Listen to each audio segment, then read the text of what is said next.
The call came during Sunday dinner at my parents' house. I made the mistake of answering. Jessica, it's Martin. We need to talk about the Google offer. My hand froze halfway to my water glass. Martin Chen, my lawyer, didn't call on Sundays unless it was urgent.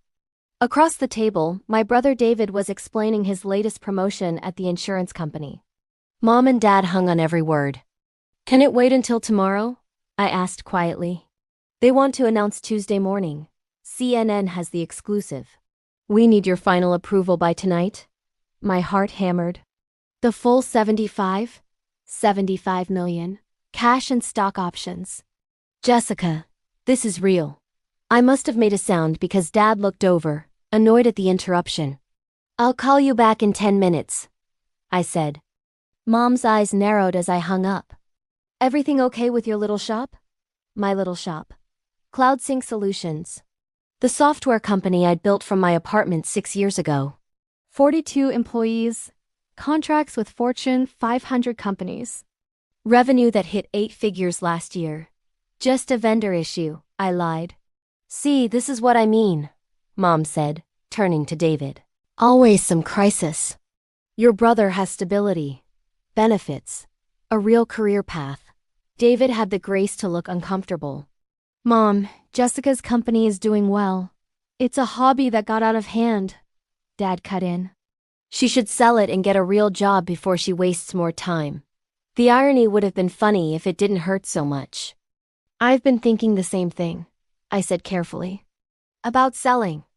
Good, Dad said. Maybe you'll finally settle down. Find a nice corporate position. David could probably get you an interview at his company. I bit my tongue so hard I tasted blood. After dinner, I stood in the driveway calling Martin back. I'm in. Draft the paperwork. You sound upset. Just close the deal. Inside, Mom was showing David's girlfriend photos from his recent promotion dinner. 40 people at a fancy steakhouse. My parents had paid for everything, given speeches, posted albums on Facebook. When I'd signed my first $1 million contract, I'd invited them to the celebration dinner with my team. Mom said they had book club. Dad had a golf tournament. They sent a text. Congrats, honey. I should go, I said, grabbing my coat. Already? Mom looked up. We were going to watch David's presentation from the conference. Work emergency. Always. Work with you. She sighed like I was being difficult. You know, if you had a real job, you could actually relax on Sundays. I left before I said something I couldn't take back. The pattern had been there my whole life. I just kept hoping it would change. David was the golden child from birth. First son. Smart, charming. He played soccer, got good grades, went to a state school on partial scholarship. Graduated with a business degree, landed a job at an insurance company. Climbed the ladder steadily. Safe, predictable, understandable. I was the weird one. Always on my computer. Teaching myself to code at 12, building websites for pocket money at 15. Got into MIT for computer science, but the financial aid wasn't enough. We can't afford that, Dad said flatly. State school like your brother or nothing. MIT is offering. Student loans are a trap. State school is practical. David's partial scholarship had left them paying $15,000 a year. They never complained. My full ride to MIT minus $8,000 in expenses was too expensive. I went to state school. Worked 30 hours a week at the IT help desk. Taught myself everything MIT would have taught me through online courses and YouTube videos. Graduated with a 4.0 and 0 DAT. My parents came to graduation 20 minutes late because David's girlfriend's sister was having a baby shower. I got a job at a tech startup in Austin. Moved across the country. Worked 80-hour weeks, learned everything, saved every penny. When that startup got acquired, I had enough money and experience to start my own company. I called my parents excited. I'm starting my own software business. Silence. Doing what? Dad finally asked. Cloud-based project management solutions for enterprise clients. In English? Software for big companies.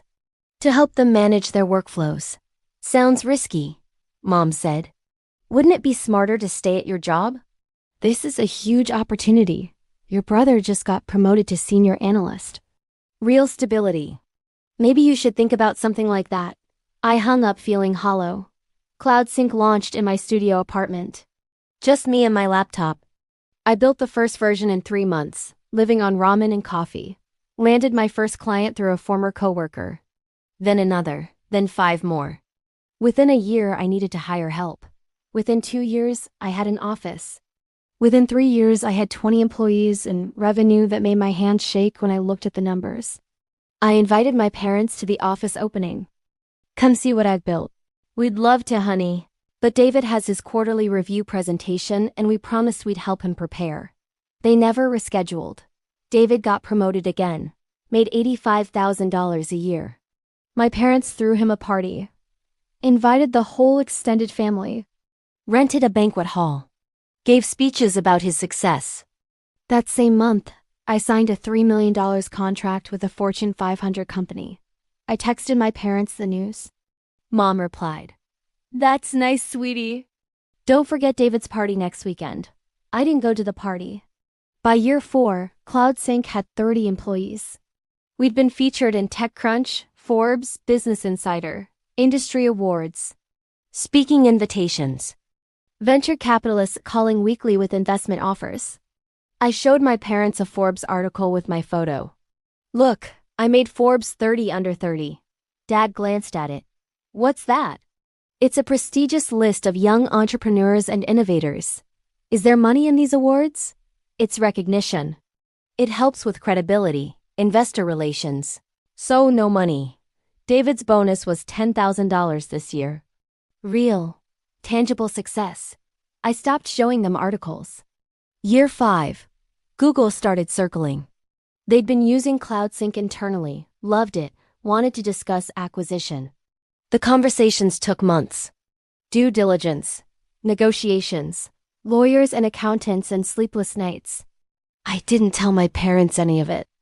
Sunday dinners became a minefield. Every conversation was about David, his promotion to senior manager, his new car, his investment in a rental property with money our parents helped him put together. "We gave him $30,000 for the down payment," Dad said proudly. "Smart investment. Real estate never fails." "That's wonderful," I said flatly. "You should think about investing," Mom added. "Instead of pouring everything into that shop of yours." "What if it fails?" My shop was valued at $75 million. But they didn't know that. "Speaking of the shop," Dad said, "when are you going to sell that thing, get a real job?" "You're 31. Time to think about stability." "I am thinking about it," I said. That was 2 days before CNN called. The announcement was scheduled for Tuesday at 9 a.m. Eastern. Martin sent me the press release Monday night. I read it 3 times, waiting to feel something other than numb. Google acquires CloudSync Solutions for $75 million. Tech giant expands project management portfolio. In a major acquisition, Google announced today it has purchased CloudSync Solutions, an Austin-based enterprise software company, for $75 million. The deal includes cash payment and stock options for founder and CEO Jessica Montgomery and her team of 42 employees. CloudSync has revolutionized how enterprises manage complex workflows, said Google's VP of Product Development. Jessica Montgomery's vision and technical expertise have created an indispensable tool that perfectly complements our existing services. Montgomery, 31. Founded CloudSync 6 years ago in her studio apartment. The company has grown to serve over 200 enterprise clients, including 15 Fortune 500 companies. I fell asleep staring at my name in a CNN press release. Tuesday morning, my phone started ringing at 6:47 a.m. Unknown numbers. I ignored them. Then texts from former colleagues, friends, investors, congratulations, celebration requests, interview requests. At 8:30, David called. "Jess, what the hell?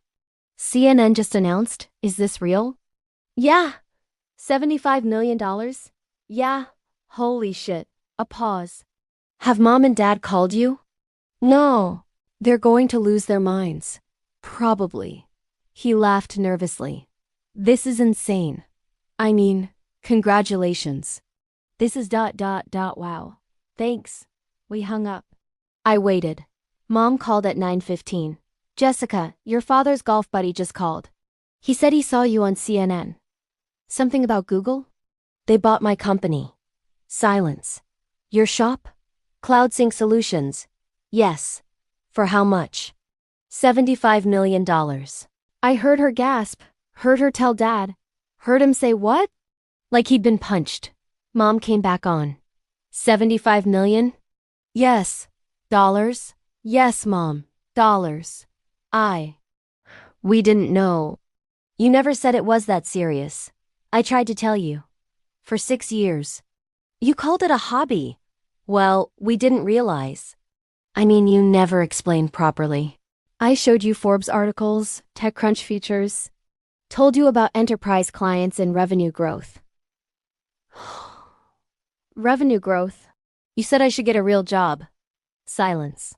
We're very proud of you, she said weakly. Are you? Of course. This is incredible news.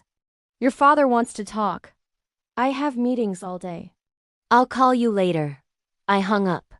The calls didn't stop.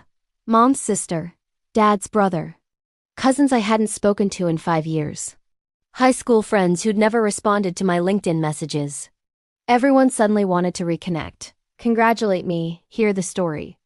I ignored 90% of them. By noon, my parents had called 8 times. Left 6 voicemails. Sent a dozen texts. I was in back-to-back meetings with Google executives, lawyers, accountants, signing paperwork, answering questions. Planning transition logistics. At 3 p.m., David texted, Mom and Dad are freaking out. Their entire social circle is calling them about the CNN article. Please call them back. I didn't respond. At 6 p.m., I finally listened to the voicemails. Mom, honey, please call us. Everyone's asking questions and we don't know what to say. We had no idea your company was this successful. We're so proud. Call us back. Dad, Jessica, your mother and I would like to take you to dinner. Celebrate properly. We clearly didn't understand the scope of what you were building. Very impressive. Call us. Mom again. Jessica Marie Montgomery, call your parents. This is important. People keep asking us about your company and we look foolish saying we don't know anything. Why didn't you tell us how big this was? That one made me laugh. Bitter and sharp. I texted back. Been trying to tell you for 6 years. You weren't interested. Mom called immediately. I declined. She texted. That's not fair. You made it sound like a small startup. You never said it was worth millions. I told you we had Fortune 500 clients. 8-figure revenue. 42 employees. You said I should get a real job like David. We didn't understand what that meant. Because you never asked. Never visited. Never cared enough to learn. My phone rang again. Dad this time. I answered. Jessica. That's enough. Your mother is upset. Good. Excuse me? I said good. Maybe now she knows how I felt when she used my office opening invitation as a coaster. Or forgot my Forbes feature the same week she threw David a party for a $10,000 bonus. You're being childish. We're trying to celebrate with you. You're trying to save face because your friends are calling. Because CNN made it impossible to ignore me anymore. Where were you for the past 6 years? We supported you. You gave David $30,000 for a rental property and told me software was a hobby. You came to his promotion dinners and skipped my investor meetings. Don't rewrite history now that it's convenient. We're your parents. Show some respect. Respect works both ways, Dad. I'm done now. I have actual calls to take. I hung up. The media requests poured in. Bloomberg wanted an interview. TechCrunch wanted a profile. A publisher wanted to discuss a book deal. Harvard Business School wanted me to speak. My parents wanted to be included. Mom texted asking if they could attend the Harvard speech. Dad asked if there would be a formal celebration they could come to. I ignored them both. David called that evening. Jess, I know they messed up. But they're still our parents. Are they? Because for 6 years they pretended my company didn't exist. They didn't understand. Because they didn't try. How many times did I invite them to the office? How many articles did I send? How many dinners did I suggest so I could explain what I was building? Silence. They love you, he said finally. They love the idea of me now that I'm worth something. That's not the same thing. What do you want from them? Nothing anymore. That's the point. We didn't speak for 2 weeks after that. The acquisition closed officially in 30 days. Google kept me on as a VP overseeing CloudSync's integration. Salary, stock options, bonuses that made the $75 million look like a down payment. My 42 employees all got retention packages. Everyone was taken care of. I bought a house in Austin, not mansion level, but beautiful. 4 bedrooms, pool, home office with windows overlooking the hills. First time I'd had a place that felt like mine. Didn't tell my parents the address. The Forbes profile came out in November. Cover story. Jessica Montgomery, the quiet founder who built a $75 million empire without Silicon Valley. 6 pages about my journey, my philosophy, building success on my own terms. One quote they highlighted: "The hardest part wasn't the technology or the business model. It was building something meaningful while the people who were supposed to support you couldn't be bothered to look." My phone blew up. That quote became a meme in entrepreneur circles. People shared it, related to it. My inbox filled with messages from other founders with similar stories. My parents' message was predictable. "Did you really need to say that to Forbes? It makes us look terrible." "How do you think I felt for 6 years?" I replied. They showed up at my office in December, unannounced. The receptionist called up, confused. "Your parents are here?" "They don't have an appointment. Tell them I'm busy. They say they'll wait." I came down 3 hours later. They were still in the lobby. Dad stood up, tried to smile. Mom's eyes were red. "We need to talk," Dad said. About us. About repairing our relationship." "Why now?" "Because you're our daughter," Mom said. "And we love you. You love what I accomplished." "That's different. That's not fair." 6 years, Mom. 6 years I built CloudSync. You came to 0 office visits, 0 investor meetings, 0 celebrations. But now that CNN covered it, now that your friends know, suddenly you want a relationship? "We made mistakes," Dad said. "We didn't see what you were building. Because you didn't look. I handed you every opportunity to see. You chose David's quarterly reviews instead. Your brother didn't build a $75 million company," Mom said quietly. "Maybe we should have paid more attention. Maybe you should have paid attention because I'm your daughter. Not because I'm worth money now." I left them standing in the lobby. David called that night. "They drove 2 hours to see you. They're trying." 6 years too late. People make mistakes, Jess. This wasn't a mistake. This was a pattern. A choice they made repeatedly to prioritize you and dismiss me. I'm done accepting crumbs. So what? You're just cutting them off forever? I'm setting boundaries they should have respected years ago. He sighed. This is going to destroy them. They destroyed every milestone I tried to share with them. Turnabout's fair play. I didn't hear from them for months after that. Holiday cards went unanswered. Birthday calls ignored. They stopped trying eventually. Or maybe they just ran out of excuses. David and I maintained contact. Careful, surface level. He never took sides, which was its own statement. We had lunch every few months. Talked about work, weather, neutral topics. Never discussed our parents. At one lunch, he said quietly, "They know they messed up. Dad mentioned it last week. Said he didn't realize how big CloudSync was until CNN. That's the problem. It shouldn't have taken CNN. It should have mattered when it was just me and a dream in his studio apartment." "I know," he said. "For what it's worth, I always knew you'd do something big. Even when they didn't see it. Why didn't you say something?" "I did. They didn't listen to me either. You were the weird computer kid. I was the normal success story they understood. Neither of us fit their narrative perfectly, but you threatened it more." It was the most honest conversation we'd had in years. A year after the acquisition, Forbes did a follow-up. My work at Google, my investments in other startups, my quiet philanthropy funding STEM programs for girls from low-income families.